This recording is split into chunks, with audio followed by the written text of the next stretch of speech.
let's get to know policy-based routing by applying it, explore it together. When I'm working with policy-based routing, I need to have a baseline. And so I'm going to set that baseline with you by doing a trace route to router 7. I'm going to trace my connectivity to router 7, and I want you to be able to read these addresses.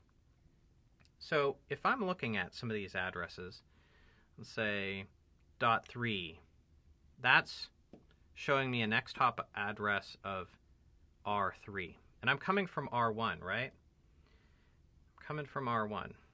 So if I then am looking at R4,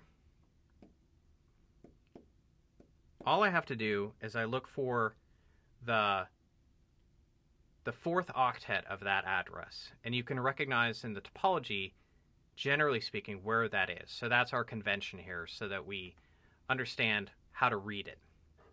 Now that we understand how to read it, let's say I want to make it so that R1 and all the traffic, if it's routed from R1, is going to, or just say locally generated traffic on R1 is going to go over to 172.16.32.192 through R6 instead of R5. Now we went through R5, and I want you to be able to see that in the routing of traffic from R4, and this is where we're going to apply PBR. It's an edge device, so it makes sense to apply it there. We're going to send that traffic through to R6. And instead of going over the frame relay network, hey, we're going to send it over that serial link instead. Now that's going to be traffic from R1's IP address. So we're only going to control traffic generated by R1 and R2. And for R2, I'm not going to manipulate things, and we'll set a baseline there as well. So I'll do the same exact trace route on R2, and we see the same results, okay? So in this case, what I want to do is this. I want to move over to R4, and on R4, we're going to craft an access list first. And I'll do a show IP policy to make sure that I don't have any policy configured, and show route maps. I don't have any, okay? And access lists. None. So I'm working without a net here. So I'm going to do a I'm going to build access list 1, which is a standard access list. But hey, a standard access list will work great for me because it's just looking at the source. And you know what? I'll do a extended. And we're just looking at addresses, so we do IP in that case. And I'll do a host entry. And I think that's going to be .1. And then any. So that's my access list. That's going to identify R1. That's going to identify R1 pings from R1, really. And if I wanted to, I could be a little bit more creative with my access list, but this is not an access list discussion.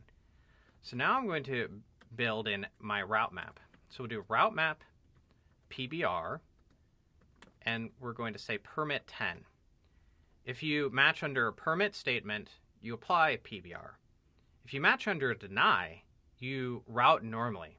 This is not a filtering technique. Do not think that we are filtering when it comes to policy-based routing.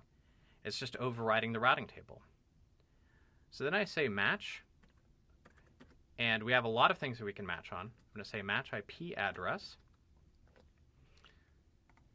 shrink that topology, access list 1, and then we'll set the next hop address.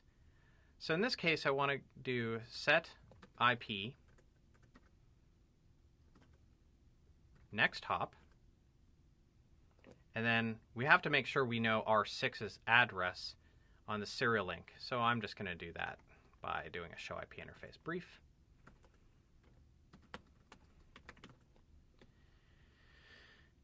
And that's on the .16 network, so that's the address.